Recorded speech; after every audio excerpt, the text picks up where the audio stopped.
So, Amazon has released a new show called House of David. Maybe you've heard of it already, but maybe not. And if not, it is as it sounds. It is about the biblical King David. Now, I've seen the first 3 episodes and wanted to go ahead and provide some initial thoughts on the show, so we will just go ahead and dive right in here. First, I will mention that I really don't think that this show would exist if not for the success of The Chosen. The Chosen, as we know, has become a global phenomenon.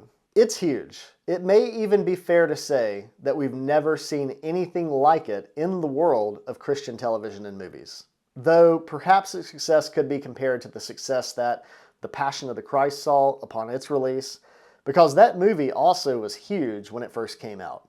The main difference here, of course, is that The Passion was just one movie, and The Chosen is a multi-season TV show that really has generated an entire community of fans surrounding it.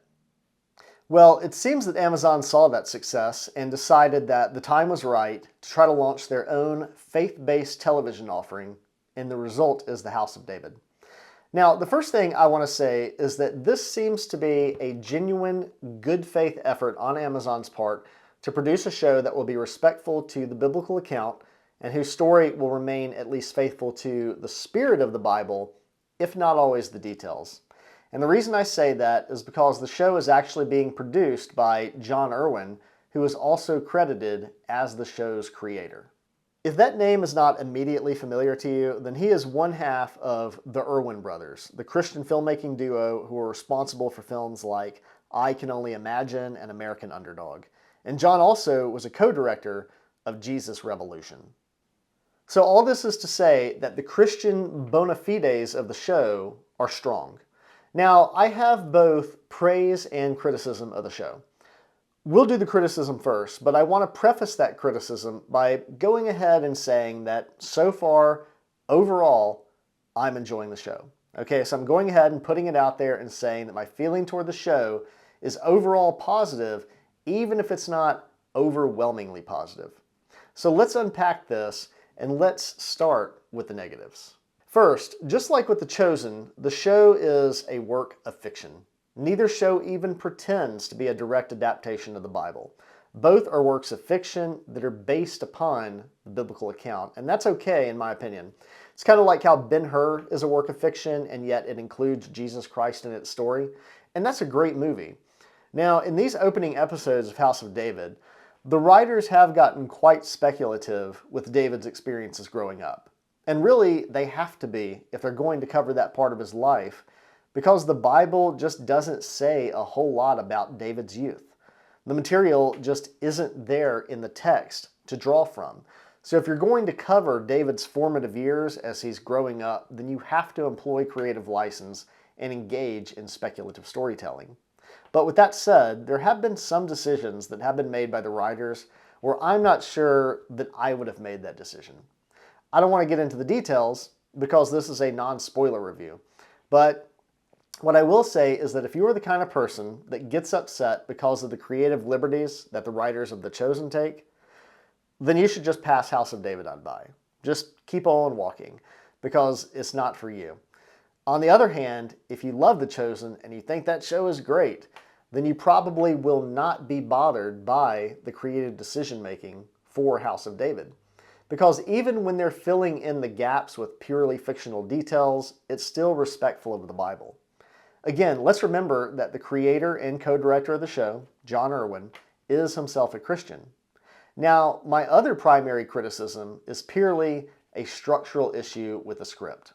I feel like there's a good chance that people who are not at all familiar with the Old Testament are going to be a little bit lost when they start this show. There is virtually no setup or no foundation laid for what this Old Testament world is, which our characters are existing inside of. Even as someone who is familiar with the Old Testament and the biblical account of David, I still felt like I kind of just got dropped into the middle of this story with little narrative setup to help me understand who the various tribes and nations are and why they're at war with each other and so forth. And so what I had to do is try to reach into my memory, into my knowledge from reading the Bible to provide some context for the story. And my assumption here is that the writers probably wanted to do as little hand-holding as possible, but when it comes to something like this, where not everyone who stumbles upon the show will be intimately familiar with the Bible, to fail to do the necessary world building so that the characters and events are easily comprehensible is just not excellent storytelling. And now there is a prologue at the beginning of the first episode, which does do what I would say is the minimum level of stage setting, and that does help. But I just feel like a little bit more could have been done in that regard. So if you haven't started the show yet, but you're planning to, just be prepared for that. Now, those are the negatives. Now let's talk about the positives. First, the production values are quite high. It's a great looking show. For many, many years, the term Christian media was almost like a slur. Christian movies and shows simply were not associated with high levels of quality. They were like semi-pro productions in comparison to what Hollywood was doing. They were akin to like a double-A baseball team in comparison to Hollywood's Yankees or Cubs. But the gap has narrowed a lot, and in some cases, Christian productions now match secular productions, and I would say that that is the case with House of David. Purely from a production standpoint, it's very good.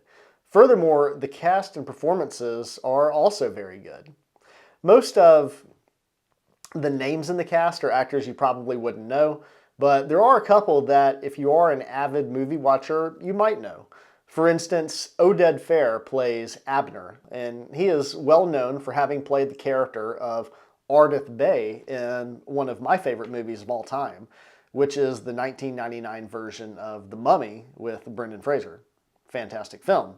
And Stephen Lang plays Samuel, and his list of acting credits is like a mile long. But I will always think of him first and foremost as Ike Clanton in the best Western of all time, which is in fact Tombstone.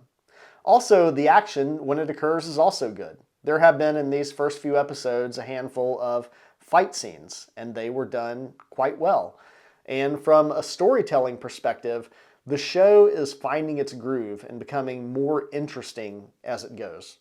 Those things that were a little bit unclear that I mentioned earlier are becoming more clear with each new episode, and I'm finding myself more and more emotionally invested in the characters and their lives.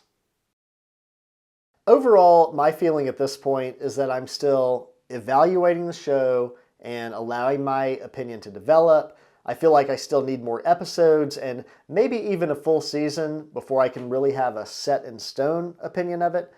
But for now, after 3 episodes, what I will say is that I'm interested enough and invested enough that I want to continue the journey. I want to get to know these characters better and to see what the future holds for them. And in the scenes where the show does track very closely with the biblical account, it's interesting to see the narrative represented on screen and dramatized in the way that the show does it. If you want to score on like a 10-point scale, I would say that I'm somewhere maybe between like a 6.5 and a 7. Maybe I'll just split the difference there and say like a 6.75. Just know that for me, according to how I grade films and shows, that's a fairly good score. It means that I'm enjoying it overall, even if I have some issues with it. And I do think that if you're interested in seeing a dramatized account of the biblical story of David, and you don't mind some creative liberties being taken, so long as they are still respectful of the Bible, then you should give it a look. And I would, in fact, say give it at least 3 episodes before you fully make up your mind regarding how you feel about it. And that's because it's a story that, at least so far, builds as it goes. And it has been getting better, I think, from one episode to the next. But those are my thoughts up to this point. Maybe I'll do a follow-up video after I finish the entire season, but if you have already started the show, feel free to jump down into the comments and let us know what your thoughts are and whether you are enjoying it so far. And if you haven't done so, please like, subscribe, click the bell for more Bible-related content in the future, and I will talk to you later.